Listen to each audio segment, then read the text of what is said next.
Assalamualaikum warahmatullahi wabarakatuh. Bismillahirrahmanirrahim. Alhamdulillahi rabbil alamin. Wassalatu wassalamu ala asyrafil anbiya'i wal mursalin sayyidina wa maulana Muhammadin wa ala alihi wa sahbihi ajmain, amma ba'du. Para pemirsa semuanya yang menonton tayangan ini, pada kesempatan ini saya mau membahas tentang zakat fitri. Salah satu kewajiban umat Islam, sama seperti kewajiban sholat yang biasa dilakukan umat Islam sehari-hari, yaitu adalah kewajiban menunaikan zakat fitri. Zakat fitri ini merupakan bagian dari kewajiban zakat itu sendiri. Karena zakat itu ada zakat fitri, ada zakat mal. Zakat fitri ini menurut mazhab Syafi'i yaitu berupa makanan pokok. Makanan pokok kalau di Indonesia ya berarti berupa beras. Lalu kapan zakat fitri ini ditunaikan? Yang wajib, jadi ada beberapa waktu dalam zakat fitri ini. Ada waktu wajib, ada waktu sunnah, ada waktu mubah gitu ya. Ada waktu makruh juga. Saya bahas dua waktu saja, itu waktu wajib dan juga waktu mubah. Waktu wajibnya yaitu ketika tenggelamnya matahari di malam hari raya Idul Fitri. Jadi misalnya besok sudah dipastikan adalah hari raya Idul Fitri, maka malam harinya ketika tenggelam matahari, yaitu ketika masuknya waktu maghrib, maka ketika itu kewajiban zakat fitri ada melekat bagi umat Islam, terutama bagi mereka yang mampu, punya kemampuan untuk menunaikan zakat fitrah, yaitu dia yang punya kemampuan makan dan kelebihan untuk malam hari dan besoknya. Kepada siapa saja atau siapa saja yang wajib dizakati? Tentu dirinya. Bagi seorang suami misalnya, tentu dirinya wajib dizakati. Dan juga orang-orang yang menjadi kewajibannya. Dia kewajibannya menafkahi istri, maka dia juga berkewajiban memberikan zakat fitrah kepada istrinya. Maksudnya dari istrinya. Misalnya dia juga wajib menafkahi dua anaknya, berarti zakat fitrahnya untuk dirinya, untuk istrinya, untuk kedua anaknya. Berarti ada 4 kewajiban zakat fitrah yang wajib dia keluarkan. Berapa yang wajib dikeluarkan? Berapa kilo gitu kan ya. Nah, ulama itu berbeda pendapat, khususnya di Indonesia ya. Ukurannya itu macam-macam. Ada yang mengatakan 2,5 kilogram beras. Ada yang mengatakan 2,7, bahkan ada yang membulatkan sampai 3 kilo. Nah, ini monggo terserah mau ikut yang mana. Cuman kalau mau cari yang lebih aman ya dibulatkan saja sampai 3 kilogram. Dan kayaknya kalau kita lihat di toko-toko itu, di toko beras misalnya atau di toko kelontong, itu biasanya beras yang sudah paket itu biasanya 3 kilogram. Ya sudah, kita paling aman cari itu saja yang 3 kilogram. Karena tadi kewajibannya misalnya dia punya istri dan juga punya 2 anak, maka kewajibannya adalah 3 kilo kali 4, berarti total 12 kilogram. Nah, 12 kilogram inilah yang wajib dia keluarkan sebagai kewajiban dia sebagai umat Islam untuk menunaikan zakat fitrah. Para pemirsa rahimakumullah, lalu di dunia sekarang juga marak juga pembahasan tentang bagaimana kalau zakat fitrahnya ini tidak dengan beras misalnya. Karena bisa jadi orang fakir, orang miskin itu dia barangkali ya sudah dapat beras dari mana-mana. Lalu bagaimana kalau dirupakan uang misalnya. Nah, ini sempat terjadi perdebatan di kalangan masyarakat tentang boleh tidak sih zakat fitrah berupa uang gitu ya. Nah, ulama beda pendapat. Kalau kita berkaca pada 4 madhab, 3 madhab yaitu madhab Maliki, madhab Syafi'i, madhab Hambali mengatakan tidak sah zakat dengan uang. Zakat harus yaitu tadi dengan makanan pokok gitu ya, dengan beras atau lainnya. Nah, sedangkan madhab Hanafi ini unik ya. Menurut madhab Hanafi ini pada intinya zakat itu adalah bagaimana di hari itu, terutama di hari raya Idul Fitri, orang fakir, orang miskin itu merasa cukup.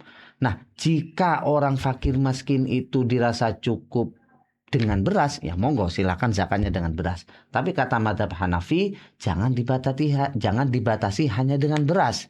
misalnya kebutuhan mereka bisa dianggap cukup di hari raya itu dengan uang, maka kata madzhab Hanafi boleh zakat fitrah dengan uang. Bahkan jika itu yang lebih dibutuhkan, justru uang misalnya ya, lebih dibutuhkan daripada beras bagi fakir miskin, maka yang lebih baik adalah zakat fitrah dengan uang. Begitu yang yang digunakan dalam mazhab Hanafi. Lalu kita sebagai umat Islam di Indonesia, kita menggunakan mazhab yang mana? Ya kalau kita mau mengikuti mazhab Syafi'i, ya silakan pakai beras sebagaimana pada normalnya. Kita keluarkan 3 kilogram untuk diri kita, begitu juga 3 kilogram untuk istri, dan selanjutnya untuk anak-anak, dan selanjutnya orang-orang yang menjadi tanggung jawab kita. Tapi kalau misalnya menggunakan beras juga monggo silahkan. Bahkan sudah ada edaran dari LBM NU ya, Lembaga Bahsul Masail NU di tingkat Jawa Timur dan di tingkat pusat yang membolehkan zakat fitrah dengan uang. Cuman ada perbedaan pendapat nih. Kalau di LBM Jawa Timur, PWNU Jawa Timur itu menyatakan bahwa ukurannya itu karena yang diikuti adalah mazhab Hanafi tadi ya, maka ukurannya juga mengikuti mazhab Hanafi. Menurut mazhab Hanafi itu ukuran zakat fitrah yang wajib dikeluarkan itu bukan 2,7 kilo. Tapi setelah dikonversi tentunya ya, karena ukurannya kan pakai sok istilahnya ya. Setelah dikonversi itu menjadi kurang lebih 3,8 kilo. Itu pun berupa kurma atau yang lain, kismis misalnya ya, atau gandum.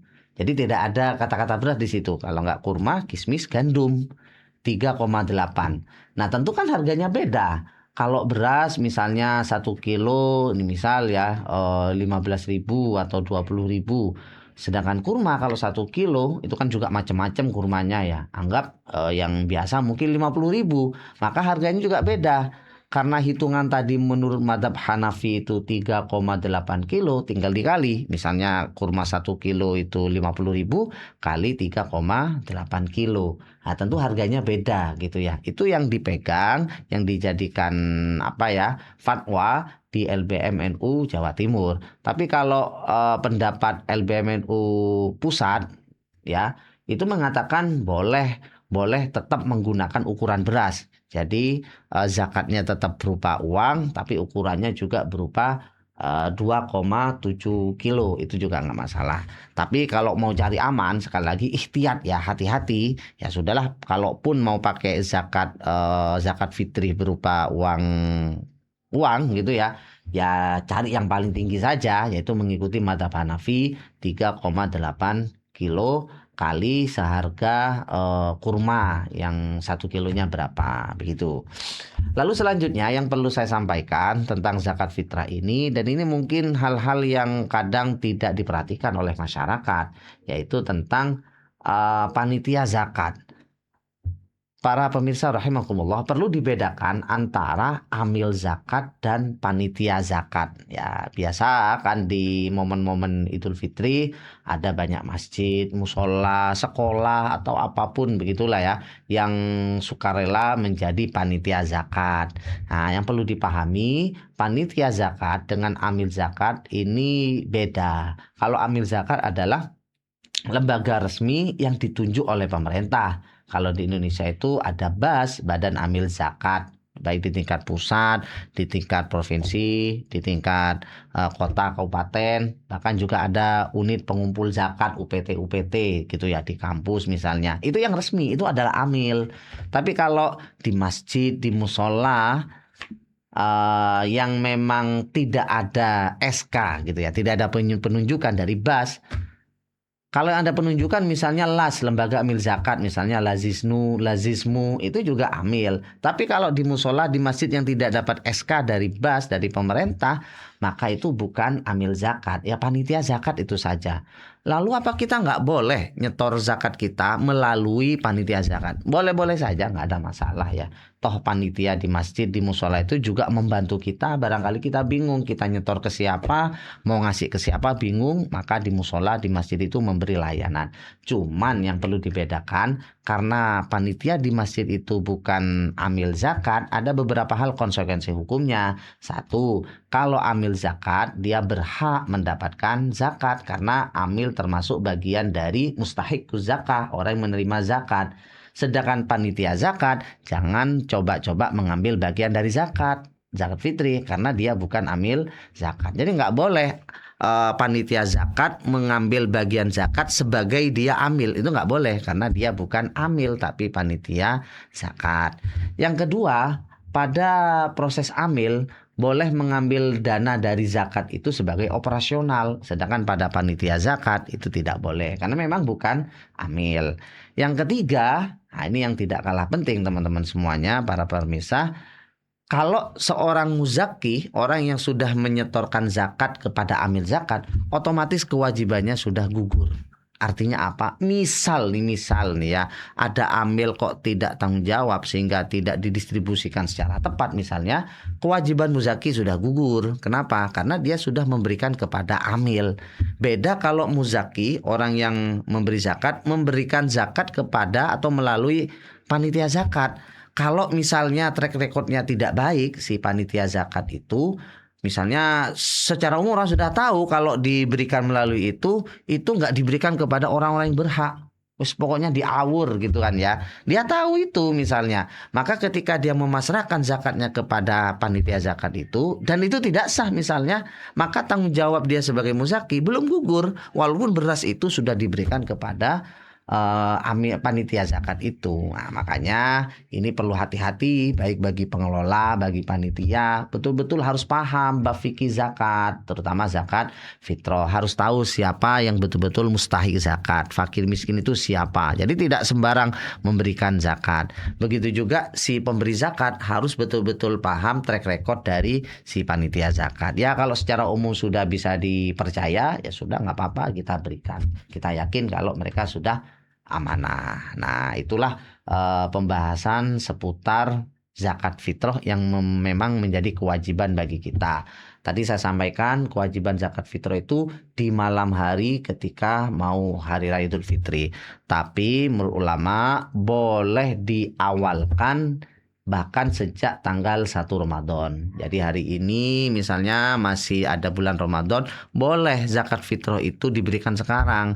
Karena misalnya khawatir kalau pas malam hari ketika mendekati Idul Fitri, fakir miskinnya nggak ada atau sulit ditemui atau apalah masalahnya. Jadi boleh diberikan sejak awal, baik diberikan sendiri sejak Ramadan ya, atau diberikan kepada orang lain. Dan harapannya semoga zakat fitrah ini membantu mereka yang betul-betul membutuhkan sehingga bisa jadi hari ini mustahikus zakah, fakir miskin itu sebagai mustahik. Tapi dengan bantuan kita bisa jadi karena bantuannya banyak, zakat fitrahnya banyak, bisa membantu perekonomian mereka. Syukur-syukur tahun depan mereka tidak menjadi mustahik lagi atau bahkan mereka sudah menjadi muzaki. Saya kira begitu para pemirsa rahimakumullah. Semoga apa yang saya sampaikan ini bermanfaat bagi kita semua. Terima kasih. Wallahul muwaffiq ila aqwamit thoriq. Wassalamualaikum warahmatullahi wabarakatuh.